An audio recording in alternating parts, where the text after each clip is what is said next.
Hi friends, welcome to Sana delicious cooking. அனைவருக்கும் இனிய பக்ரீத் திருநாள் வாழ்த்துக்கள். இன்றைக்கி நம்ம சேனலில் ஒரு சூப்பரான அரேபியன் ஸ்வீட் ரெசிபி பண்ணியிருக்கேன். நான் பாருங்கள் எவ்வளோ சூப்பராக இருக்குது, பார்க்குறதுக்கே ரொம்ப கலர்ஃபுல்லாக எம்மியாக இருக்குது. இந்த ஸ்வீட் நேம் வந்து குனாஃபா அப்படின்ட்டு சொல்லுவாங்க. வாங்க இப்போ வீடியோக்குள்ளே போய் இந்த குனாஃபா எப்படி செய்கிறது அப்படின்ட்டு பார்க்கலாம். அதுக்கு முன்னாடி என் சேனலை சப்ஸ்கிரைப் பண்ணல அப்படின்னா மறக்காமல் சப்ஸ்கிரைப் பண்ணி பக்கத்தில் ஒரு பெல் ஐக்கான் இருக்கும், அதையும் ப்ரெஸ் பண்ணி வச்சுக்கோங்க. அப்போ தான் நான் போடுற எந்த ஒரு வீடியோவையும் நீங்கள் மிஸ் பண்ணாமல் பார்க்கலாம். இப்போ குனாஃபா ஸ்வீட் செய்கிறதுக்கு நான் வந்து தேவையான பொருட்கள்லாம் எடுத்து வச்சுருக்கேன். பட்டர், சுகர், மில்க்மெய்ட், சேமியா, இது வந்து பால் பவுடர். நான் வந்து இன்றைக்கி மேங்கோ கஸ்டர்ட் பவுடர் யூஸ் பண்ணி குனாஃபா செய்ய போகிறேன். அடுப்பில் ஒரு கடாய் வச்சுருக்கேன். கடாய் நல்லா சூடானதுக்கப்புறமா 1/4 cup sugar, 1/4 cup water add பண்ணி நல்லா மிக்ஸ் பண்ணிடலாம். 1/4 டீஸ்பூன் லெமன் ஜூஸ் ஆட் பண்ணிக்கலாம். ஆட் பண்ணிவிட்டு இதையும் நல்லா மிக்ஸ் பண்ணிடலாம்.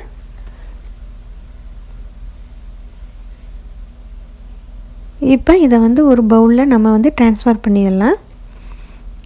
நான் அடுப்பில் அதே கடாய் வச்சுருக்கேன். 1/2 டீஸ்பூன் பட்டர் ஆட் பண்ணுறேன். பட்டர் நல்லா மெல்ட் ஆனதுக்கப்புறமா சேமியா ஆட் பண்ணிக்கலாம். சேமியாவை நல்லா க்ரஷ் பண்ணி எடுத்து வச்சுருக்கேன், அதை ஆட் பண்ணிக்கலாம். இதை லைட்டாக பட்டரில் நம்ம வந்து வறுத்து எடுத்துக்கணும்.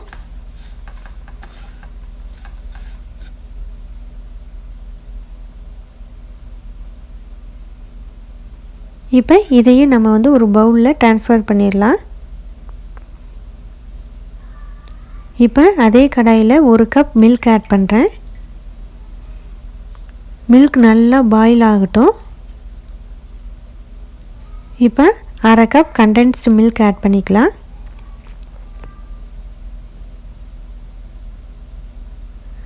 நல்லா மிக்ஸ் பண்ணிடலாம். கண்டென்ஸ்டு மில்க்கும் நல்லா வந்து மிக்ஸ் ஆகிருக்கணும்.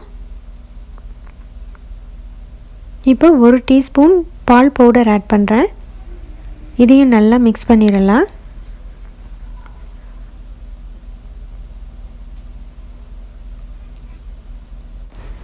இப்போ 3 teaspoon mango custard powder add பண்ணுறேன்.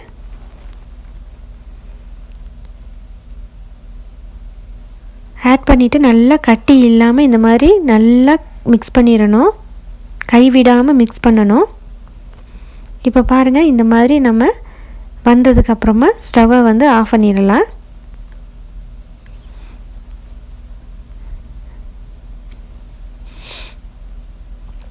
இதையும் வந்து ஒரு பவுலில் ட்ரான்ஸ்ஃபர் பண்ணிடலாம். இப்போ நான் கண்ணாடி பவுலில் பட்டர் தடவி வச்சுருக்கேன். அதில் நம்ம வறுத்து வச்சுருக்கிற சேமியாவை பாதி மட்டும் ஆட் பண்ணிக்கலாம். ஆட் பண்ணிவிட்டு இந்த மாதிரி நம்ம வந்து ஒரு ஷேப்பில் நம்ம வந்து கொண்டு வந்துடணும்.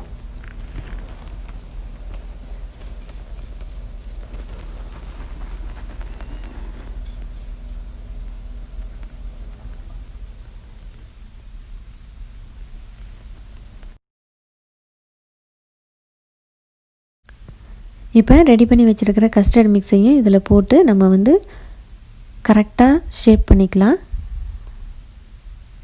அதுக்கப்புறமா வறுத்த சேமியா மீதி இருக்கும் இல்லைங்களா, அதையும் போட்டு நம்ம வந்து கரெக்டாக லெவல் பண்ணிக்கலாம்.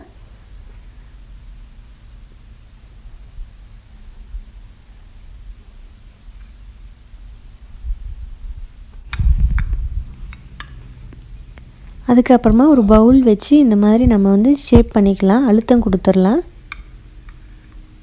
பாருங்கள், இந்த மாதிரி நல்லா ப்ரெஸ் பண்ணி விட்டுறணும்.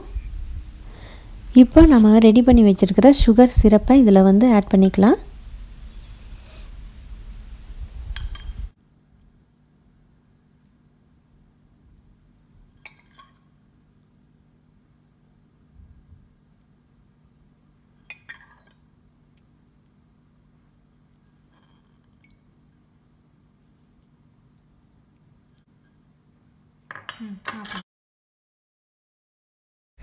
நான் அடுப்பில் ஒரு பேன் வச்சுருக்கேன். நம்ம இப்போ 20 மினிட்ஸ் ஸ்டீம் பண்ணி எடுத்துக்கலாம். பாருங்கள் 20 மினிட்ஸ் ஆயிடுச்சு. இப்போ நான் இதை ஒரு பிளேட்டில் ட்ரான்ஸ்ஃபர் பண்ணிட்டேன். பார்க்குறதுக்கே ரொம்ப கலர்ஃபுல்லாக எம்மியாக இருக்குது பாருங்கள். நம்மளோட குனாஃபா ரெடி ஆகிடுச்சு. இப்போ இதை டெக்கரேட் பண்ணுறதுக்காக நான் 20 பிஸ்தாவை எடுத்து நான் மிக்ஸி ஜாரில் போட்டு தூள் பண்ணி எடுத்து வச்சுருக்கேன். அதை தான் இங்கே நான் டெக்கரேஷனுக்கு யூஸ் பண்ணுறேன். அவ்வளோதான், நம்மளோட சூப்பரான குனாஃபா ரெடி. இந்த ரெசிபியை உங்கள் வீட்டில் நீங்கள் மறக்காமல் ட்ரை பண்ணி பாருங்கள். இந்த வீடியோ உங்களுக்கு பிடிச்சிருந்ததுன்னா மறக்காமல் சனா டெலிசியஸ் குக்கிங்க்கு சப்ஸ்கிரைப் பண்ணுங்கள். உங்கள் ஃப்ரெண்ட்ஸ் அண்ட் ஃபேமிலிக்கு ஷேர் பண்ணுங்கள். ஓகே ஃப்ரெண்ட்ஸ், பாய்.